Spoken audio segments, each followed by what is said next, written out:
10 ఏళ్ల పాటు వెండితెరకు దూరంగా ఉన్న తన స్టామినా ఏమాత్రం తగ్గలేదని నిరూపిస్తున్నాడు మెగాస్టార్ చిరంజీవి.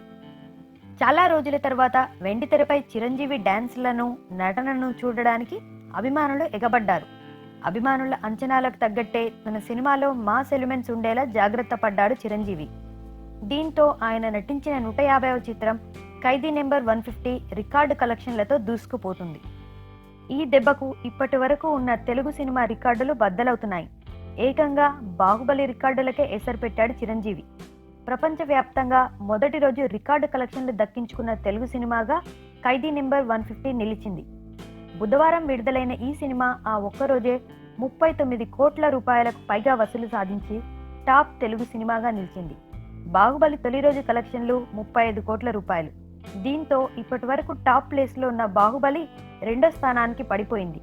కేవలం ఓ సాధారణ కమర్షియల్ ఎంటర్టైనర్తో ఈ స్థాయి వసూలు సాధించడం అంటే అది ఒక్క మెగాస్టార్కే చెల్లుతుంది.